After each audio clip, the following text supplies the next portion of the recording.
Hello everyone, this is Taryn with Wonderfully Made Handcrafting. Today I am doing a Bible journaling page using Simple Stories Happy Travels paper collection. This is Scrapbooking Store's subscription kit this month.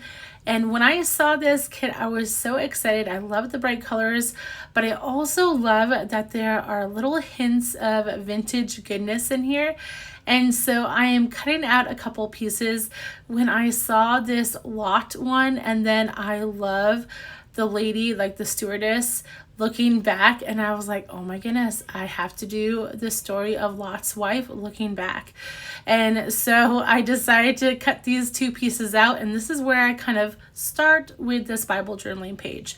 Now, usually in my Bible journaling, I usually do things that I'm currently studying, things that we are going over in church, or a devotional that I'm working through. But this time is almost the first time, I think, where I've seen something and I'm like, oh, I want to do that because of the ephemera. So that is what we're doing today. It's a little different for me. I did do some more studying and digging, so that was good that brought me to that. But yeah, we are in Genesis 19. I will read a little bit for you. Verses 23 through 26 says, "The sun had risen on the earth when Lot came to Zoar. Then the Lord rained on Sodom and Gomorrah sulfur and fire from the Lord out of heaven. And he overthrew those cities, and all the valley, and all the inhabitants of the cities, and what grew on the ground. But Lot's wife behind him looked back, and she became a pillar of salt." So this is a story that many of us know, and something that caught my eye as I was studying was a quote from Spurgeon, and he says, "When the time for separation arrived, Lot's wife could not tear herself away from the world. She had always been in it and had loved it and delighted in it." And so I will add that to that little note section on the bigger white piece of ephemera right there. I did cut out this tab. If you notice, it has little eyes in it, and I think it's just so fun. So with this background, I'm going to use this map page. I absolutely love this. It has some nice longitude lines in it, going up to the North Pole.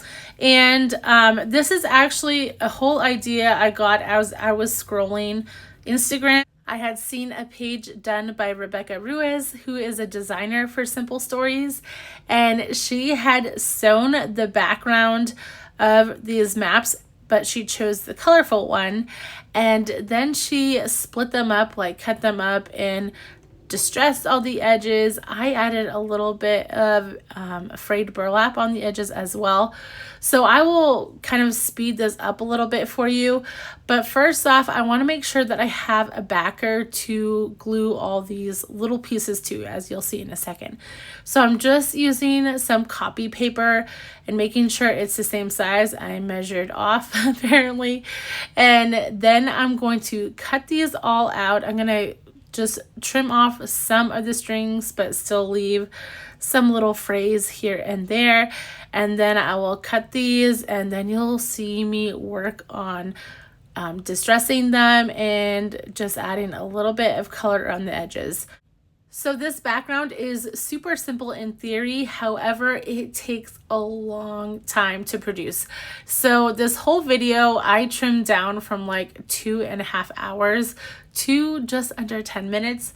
So you can understand just how long this process is of cutting out these pieces after sewing them and then distressing them. I did have a little bit of trouble trying to figure out what I wanted my cluster to look like.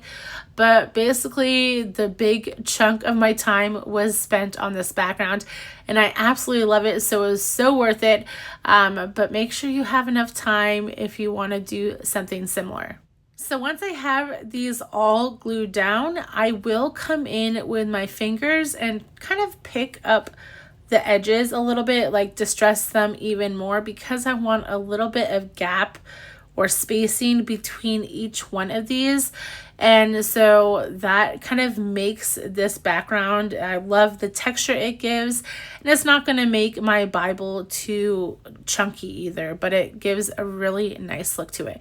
So I'm just going to come in on every little spot right there that is a cut between, and I will use my fingers to kind of pull that up a little bit more.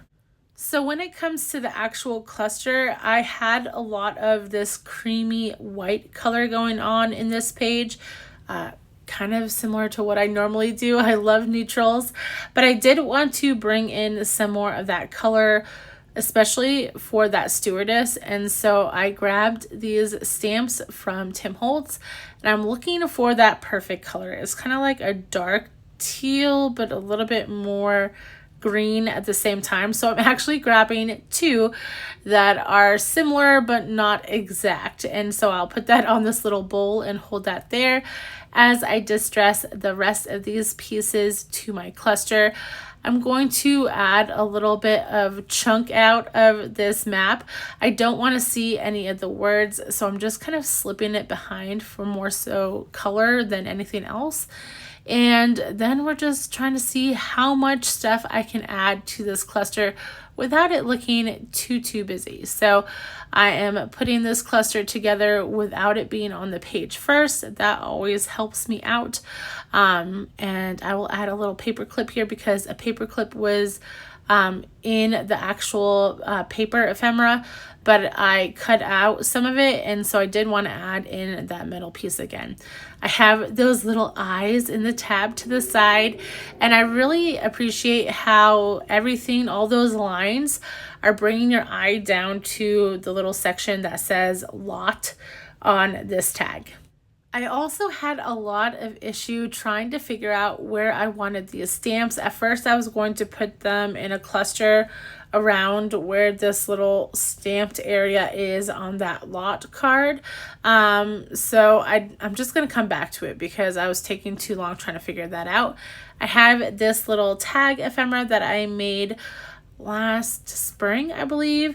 I followed a tutorial on YouTube by Tony, and she made these little enamel tags, or look like enamel tags, and so I wanted to add something else to that. And here is where I am settling for these stamps. So I'm going to put one tucked under up top, and then one down where I originally thought I wanted it. I wanted to add that date stamp, and now we're coming in with some rub-ons because I want to add some more to this tag. At first I was going for a date, but then I thought it might be a little confusing because I already have a date on the other one. But I end up getting one that says number 26 because that is the verse in chapter 19 that talks about Lot's wife turning into a pillar of salt. I had to add my ruler behind it because it didn't have enough hardness behind that paper to really get a good rub on.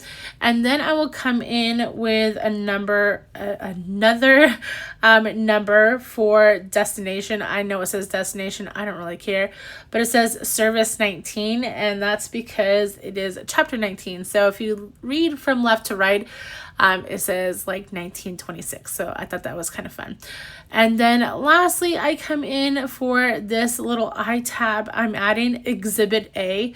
I just thought it was funny because Lot's wife is a pillar of salt. So yeah, that's it for the cluster. And then I'm going to come in and add this whole cluster down with some foam tape. I wanted to pop off the page just a little bit from the background because I don't want it to look too busy. And so I'm using this fairly thin foam tape. I actually got it at Dollar Tree, and it has worked really well ever since I got it. So anyways, that is it. I hope you enjoyed this page. I will glue this down into my Bible, which you will see right here in these pictures. I hope you enjoyed this. Make sure you check out Scrapbooking Store's subscription kits. I will leave my affiliate link down below, and I hope you are having a wonderful summer. Bye, guys.